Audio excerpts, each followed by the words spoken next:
제3절 당장 보이지 않아도 그분의 사랑을 붙들 것. 하나님이 정말 요셉이 기도하면서 구하는 일들을 허락하셨더라면, 그래서 그 일이 요셉에게 얼마나 끔찍한 결과를 불러왔을지 알고 난다면 우리는 아마 소스라치게 놀랄 것이다. 우리가 반드시 알아야 할 사실이 또 있다. 거의 20년에 가까운 기간 동안 하나님은 기본적으로 요셉의 구체적인 요청들에 대해 일일이 답하시지 않았을 가능성이 높다. 흔히들 손을 털며 말한다. 기도할 때마다 하나님이 언제나 면전에서 문을 닫아버리시니 이제 그만두려고요. 요셉이 그렇게 포기했더라면 모든 걸 다 잃었을 것이다. 요셉은 지하 감옥에서 꿈을 해석할 수 있게 도와주시기를 주님께 간구했다. 그렇게 오래도록 기도의 응답을 받지 못했음에도 불구하고 그는 여전히 하나님을 믿고 의지했다. 핵심만 간추려 말하자면 이렇다. 건져주시길, 구출해 주시길 구하는 요셉의 기도를 하나님은 놓치지 않고 듣고 또 꾸준히 응답하셨다. 하지만 요셉이 청하는 시기와 방식대로는 아니었다. 하나님이 숨어 계신 것만 같은 그 기간 내내 요셉은 그럼에도 불구하고 그분을 신뢰했다. 성경에서 보다시피 요셉은 지하 감옥에서 즉시 하나님을 바라보며 꿈을 해석할 수 있게 도와주시기를 청했다. 그는 하나님께 등을 돌리기는커녕 하나님과 한 점 이지러지지 않는 관계를 계속 이어갔다. 우리도 그래야 한다. 우리의 모습은 요셉보다는 욥에 가깝지 않은지 돌아볼 필요가 있다. 요셉은 결국 하나님이 세우신 계획의 전모를 보았다. 모든 일에 악귀가 딱딱 맞아 들어갔으며 지난 날을 돌아보며 하나님이 줄곧 역사하고 계셨음을 마침내 깨달았다. 하지만 이 시대를 사는 크리스천들 가운데는 하나님의 거룩한 계획의 많은 부분을 보지 못하고 놓치는 이들이 훨씬 많은 듯하다.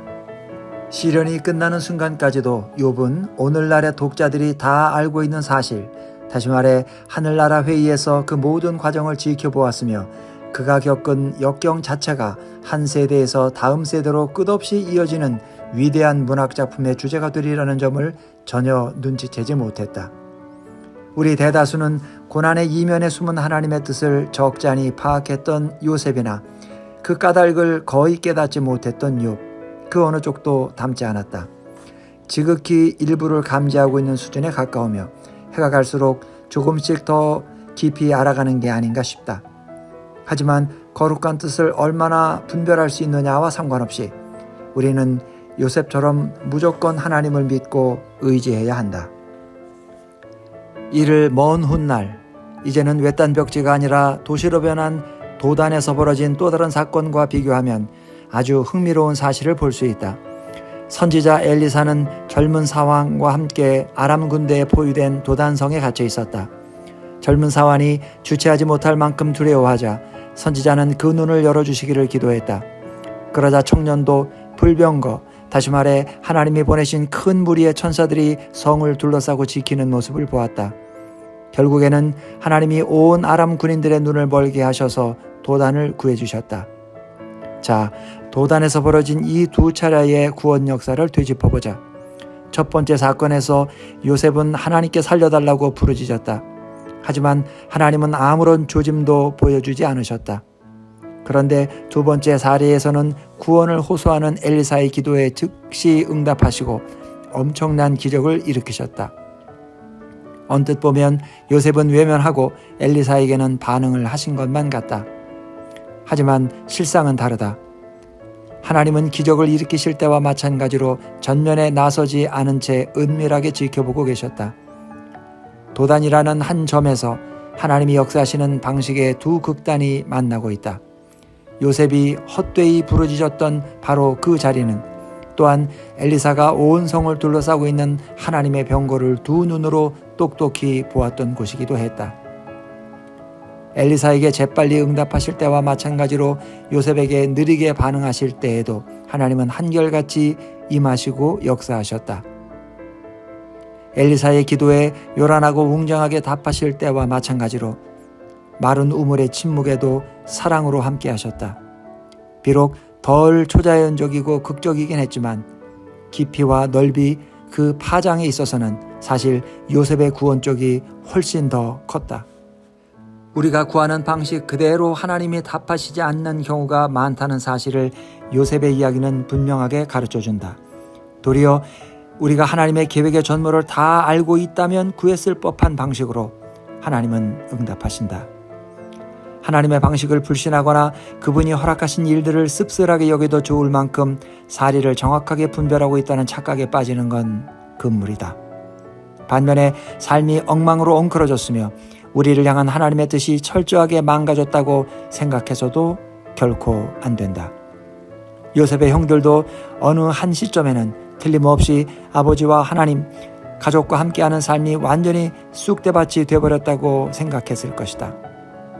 하지만 하나님은 그런 상황을 통해 역사하셨다. 죄를 부채질하는 얘기가 결코 아니다. 제 손으로 저지른 짓이 그들의 삶에 불러온 고통과 상처는 이루 말할 수 없이 컸다. 하지만 하나님은 이를 구속사역에 사용하셨다. 우리는 인류를 향한 그분의 선한 뜻을 망가뜨릴 수 없다. 하나님은 더없이 크고 위대한 분이시므로 죄까지도 씨줄과 날줄로 삼아 우리를 쓸모있고 소중한 존재가 되게 하신다. 그러므로 무슨 일이 있어도 하나님의 사랑을 믿고 의지해야 한다. 야곱이 세상을 떠나자 형들은 혹시라도 요셉에게 아직 원한이 남아있어서 이제 복수에 나서지 않을까 전전긍긍했다. 하지만 요셉은 형들을 한자리에 모으고 말했다. 두려워하지 마소서. 내가 하나님을 대신하리이까. 당신들은 나를 해하려 하였으나 하나님은 그것을 손으로 바꾸사 오늘과 같이 많은 백성의 생명을 구원하게 하려 하셨나니 당신들은 두려워하지 마소서. 내가 당신들과 당신들의 자녀를 기르리이다. 요셉은 간곡한 말로 형제들을 위로했다. 이 짧은 담화는 혼란스러운 암흑기와 누군가의 배신을 마주한 사람들에게 어마어마하게 큰 자원이 된다. 우선 요셉은 눈앞에 벌어지는 모든 일들의 이면에 하나님의 선하심과 사랑이 숨어 있다고 본다. 형들의 소행은 잘못이었고 악했을지라도 하나님은 그것을 사용해 선을 이루셨다. 하나님을 사랑하는 자, 곧 그의 뜻대로 부르심을 입은 자들에게는 모든 것이 합력하여 선을 이루느니라 라고 한 로마서 8장 28절의 구약판인 셈이다. 바울은 곧바로 몇 가지 강력한 질문을 던진 뒤에 숨 돌릴 틈도 주지 않고 어떤 피조물이라도 우리를 우리 주 그리스도 예수 안에 있는 하나님의 사랑에서 끊을 수 없으리라 라는 선포를 덧붙인다. 바울과 요셉은 제 아무리 나쁜 일이 닥친다 해도 크리스천들은 하나님의 사랑을 자신해도 좋다고 이야기하고 있다. 로마서 8장 38절로 39절에서 바울은 이 사실에 대한 절대적인 확신을 드러낸다. 사도는 언어의 한계를 아쉬워하듯 죽음과 삶, 천국과 지옥까지 언급해 가며 그 무엇도 우리를 주 예수 그리스도 안에 있는 하나님의 사랑에서 끊을 수 없다고 단언한다. 아무것도. 내면에 도사린 악의 권세와 밖에 버티고선 악의 권세가 온 힘을 다한다 해도 하나님의 사랑에서 떼어놓을 수 없다. 한번 그리스도를 통해 우리를 하나님께 드리면 영원히 그분은 우리의 아버지가 되시고 우리는 그분의 자녀가 된다. 그 무엇도 이 사실을 바꿀 수 없다. 제4절 예비된 우연, 모든 것이 합력하여. 요셉의 이야기는 아주 사소하고 불행한 일일지라도 우리에게 일어나는 온갖 사건들은 전부 하나님이 세우신 계획의 일부임을 보여준다. 이를 잘 설명해주는 본보기 하나를 더 들어보겠다. 뉴욕 리디머 장로교회에서 목회를 하면서 종종 교인들에게 이 교회가 있어서 기쁜지 물어볼 때가 있다. 감사하게도 다들 그렇다고 답한다. 그러면 곧이어 오늘이 있기까지 요셉에게 일어났던 것과 같은 흥미로운 우연들이 우리에게도 줄을 이었음을 이야기한다. 리디머 교회가 존재하는 데는 아내 캐시의 역할이 컸다. 나는 뉴욕으로 파송을 받아 새로운 교회를 시작했다. 교회 개척을 장려하고 우리를 기꺼이 파송할 뜻을 가진 장로교단에 속했기 때문이다. 왜 장로교단에 들어갔을까? 신학교 졸업반 마지막 학기에 수강한 두 과목의 담당 교수가 장로교파의 교리와 신념을 받아들여야겠다는 확신을 심어준 까닭이었다. 그렇다면 어쩌다 그 교수가 그 시점에 그 신학교에서 강의를 하게 된 걸까? 영국 국적을 가진 그 교수가 오랜 시간을 기다린 끝에 바로 그 무렵 비자를 얻어 비로소 미국에서 학생들을 가르칠 수 있게 되었기 때문이다. 교수는 미국 신학교에 자리를 얻었지만 비자가 나오지 않아서 몹시 속을 끓이던 터였다. 당시에는 갖가지 이유로 비자 발급이 정체를 빚고 있어서 신청자가 끝도 없이 밀려 있었다. 어떻게 교수는 쓸데없고 번거로운 갖가지 행정적 장벽들을 돌파해서 비자를 얻고 제때에 입국해서 마지막 학기에 날 가르치게 된 걸까? 같은 시기에 우리 신학교에 다니던 학생 한 애가 학교 행정처에 큰 도움을 제공한 덕에 비자 발급 절차가 훨씬 쉬웠다고 들었다. 그 학생은 당시 현직 미국 대통령의 아들이었다. 어쩌다 그 친구의 아버지는 대통령이 될 수 있었을까? 전임인 리처드 닉슨이 워터게이트 스캔들에 연루되면서 사임할 수밖에 없었던 까닭이다. 그럼 어째서 워터게이트 사건이 벌어지게 된 걸까? 한 야간 경비원이 어느 사무실의 문이 열려있는 것을 보았기 때문이다. 만일 그 경비원이 그 문에 신경을 쓰지 않았더라면 어찌 되었을까? 다른 쪽을 보고 있었더라면 어땠을까? 꼬리에 꼬리를 무는 길고 긴 우연은 시작되지 않았을 것이고 뉴욕의 리드머 장로교회도 생기지 않았을 게 분명하다. 이게 모두 그저 어쩌다 보니 생긴 우연 같은가? 난 그렇게 여기지 않는다. 이 모든 일이 우연히 일어나지 않았더라면 아무 일도 우연히 벌어지지 않았을 것이다. 교인들에게 농담 반 진담 반 이야기하곤 한다. 리드머 교회가 존재하는 게 고맙고 기쁘다면 워터게이트 사건이 일어난 덕분일 거라고 말이다. 하나님이 그분을 사랑하는 이들에게 모든 일이 합력하여 선을 이루도록 역사하시는 방법을 100만분의 1이라도 감지할 줄 아는 사람은 매우 드물다. 하지만 하나님은 엄연히 그렇게 일하고 계시며 그러므로 하나님이 우리를 버리지 않으시리라 확신할 수 있다. 19세기 영국 국교의 목회자이자 저술가인 존 뉴턴이 깊은 슬픔에 빠진 한 여인에게 큰 힘과 깨달음을 주기 위해 쓴 이 전통적인 목회 서신은 요셉의 이야기를 배경에 깔고 있다. 그대의 여동생이 생각이 납니다. 몸이 아프다니 몹시 안타깝습니다. 내게 그럴 힘이 있다면 당장이라도 고쳐주고 싶습니다. 허락하신 상황을 끝내달라는 기도에 응답하신다면 하나님은 그러실 수 있고 나는 그렇게 해주시기를 소망합니다. 여동생과 그대 자신 그리고 모든 염려를 그분의 손에 맡길 수 있기를 빕니다. 하나님께는 그분이 기뻐하시는 대로 우리를 대할 주권적인 권한이 있습니다. 우리가 어떤 존재인지를 깊이 곱씹어 보면 불평할 근거가 전혀 없음을 고백하게 될 겁니다. 하나님은 그분을 찾는 사람들에게는 은혜로운 방법으로 통치권을 행사하십니다. 모든 것이 합력해서 선을 이룹니다. 하나님이 보내주셨다면 하나같이 필요한 것들입니다. 그러나 하나님이 허락하지 않으셨다면 그 어떤 것도 필요한 것일 리가 없습니다. 그대는 인내해야 합니다. 구하면 주실 것입니다. 하지만 우리 의지가 어느 정도 가라앉기 전까지는 깊은 평화가 깃들 수 없습니다. 하나님의 날개 아래 자신을 숨기십시오. 죄라는 죽을 병을 앓는 그대의 심령을 은혜로 고치는 일에 착수하신 영혼의 의사를 바라보십시오. 하나님의 처방에 맡기십시오. 바람직한 대안을 자처하며 그대가 스스로 선택해 주기를 기다리는 온갖 생각들과 싸우십시오. 갈 길을 모르겠거든 하나님이 인도자라는 사실에 만족하십시오. 영혼이 그대 안에서 짓눌릴 때 하나님은 길을 아십니다. 그대가 침몰하게 버려두지 않으실 겁니다. 그대가 원규를 회복할 시기를 하나님은 지정해 놓으셨습니다. 그때가 되면 하나님이 그대를 잊지 않으셨음을 알게 될 겁니다. 무엇보다 은혜의 보좌로 꾸준히 나아가십시오. 끊임없이 하나님께 가까이 가려고 애써도 아무 유익을 얻지 못하는 느낌이 들 정도라면 하나님께 멀어진 상태에선 그야말로 아무것도 얻을 수 없을 것입니다. 여기 존 뉴턴이 말한 하나님이 보내주셨다면 하나같이 필요한 것들이며 하나님이 허락하지 않으셨다면 필요한 것일 리가 없다는 뉴턴의 말은 바다처럼 넓은 성경의 신학을 종지 하나에 담아낸 명언이다.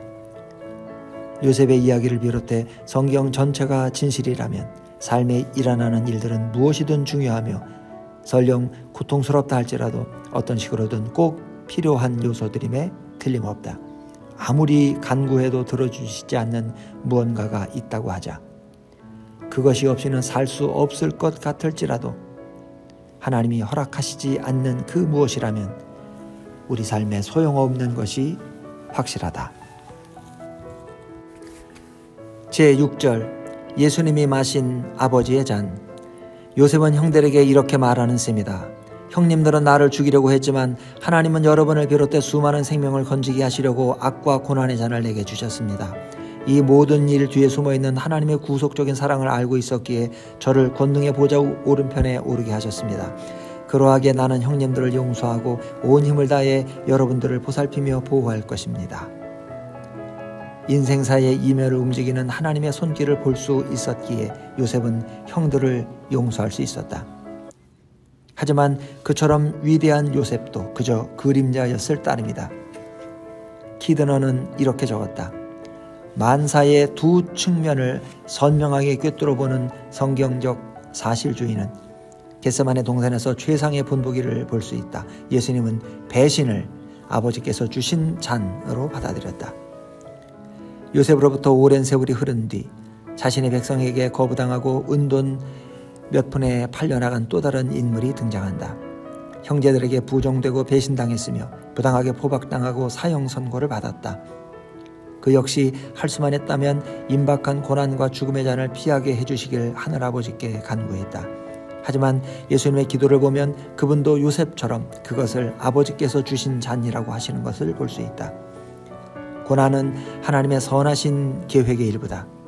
예수님은 빌라도에게 위에서 주지 아니하셨더라면 나를 해할 권한이 없었을 것이라고 하셨다. 그리고 마침내 하늘 아버지께 고백했다. 뜻이 이루어지이다. 예수님은 대적들을 위해 돌아가셨으며 죽음을 통해 원수들을 용서하셨다. 그 이면에 사랑으로 구원하시려는 아버지의 뜻이 숨어 있음을 아셨기 때문이다. 대적들은 악한 의도로 예수님을 죽였지만 하나님은 그 의도를 뒤엎고 허다한 생명을 살리는 데 사용하셨다. 이제 부활하신 예수님은 하나님의 우편에 앉아 우리를 굽어보시고 보호하시며 거룩한 자녀들을 위해 역사를 다스리신다. 예수님을 따라다니던 열렬한 제자의 입장이 됐다고 생각해보라. 주님이 병을 고치고 기적을 행하는 걸 곁에서 똑똑히 목격했다. 그분의 더없이 지혜로운 말씀을 두 귀로 듣고 비할 바 없이 고상한 성품을 지켜보았다. 그분이 지도자가 된다는 생각만으로도 온몸이 짜릿했다. 모든 백성이 주님의 말씀을 듣고 이끄시는 대로 따라가기만 하면 이스라엘의 황금기가 열리리라 믿었다. 그런데 그나마 배짱 있는 몇몇 제자들과 함께 십자가 앞에 서게 됐다. 사람들이 수근거리는 소리가 들린다. 하나님한테 완전히 질렸어. 어떻게 전무후무하리만치 선한 이 사람을 하나님이 버리실 수가 있지? 어떻게 이것으로 선을 이룰 수 있다는 것인지 나는 도무지 모르겠어. 당신이 제자였다면 그들에게 무슨 이야기를 해주었을 것 같은가? 10중 8구 맞장구를 쳤을 것이다. 하지만 사실 거기서 지켜보고 있는 건 하나님이 인류를 위해 해주실 수 있는 가장 위대하고 빛나는 역사다. 십자가에서 정의와 사랑이 동시에 채워졌다. 악과 죄, 죽음은 완전히 퇴치되었다. 이처럼 절대적인 선을 보고 있지만 제한된 인간의 이해로는 따라잡을 도리가 없는 탓에 제 발로 하나님께 등을 돌리려는 위태로운 생각을 하고 있는 것이다. 그러지 말라. 예수님이 하신 대로 따르라. 하나님을 믿고 의지하라. 요셉처럼 처신하라. 지하 감옥에 갇힌다 해도 하나님을 신뢰하라. 십자가에 달려 돌아가신 예수님의 죽음이 실패와 비극이 아니라 완전하게 하는 죄임을 온전히 이해하려면 성경 전체를 다 동원해야 한다. 요셉이 겪은 환난에 담긴 하나님의 뜻을 파악하는 데는 창세기의 많은 부분이 소요된다. 때로는 하나님의 완벽한 해설이 담긴 맞춤형 설명서를 보내주시면 좋겠다 싶을 때가 있다. 하지만 우리는 십자가의 이유를 낱낱이 알지 못한다 하더라도 예수님의 십자가를 바라보며 하나님이 역사하고 계시다는 사실을 확신할 수 있다. 그러므로 우리는 다른 사람들을 향해 이렇게 노래할 수 있다. 검은 구름 우리를 뒤덮을지라도 그 자비하신 은혜가 우리를 지키네. 하나님은 강함이 아니라 약함을 통해 구원을 이루신다는 사실을 거듭 보여주신다. 성경은 처음부터 끝까지 예수님은 패배함으로 승리하셨고 이름으로 얻으셨으며 올라가기 위해 내려오셨다고 말한다. 그리스도인의 삶도 매한 가지여서 회개와 신뢰의 연약함을 통해서만 하나님의 베푸시는 구원의 능력을 맛볼 수 있다. 그러므로 승리보다 오히려 고난을 통해 하나님의 은혜가 더 깊어지는 경우가 흔한 것은 결코 이상한 일이 아니다.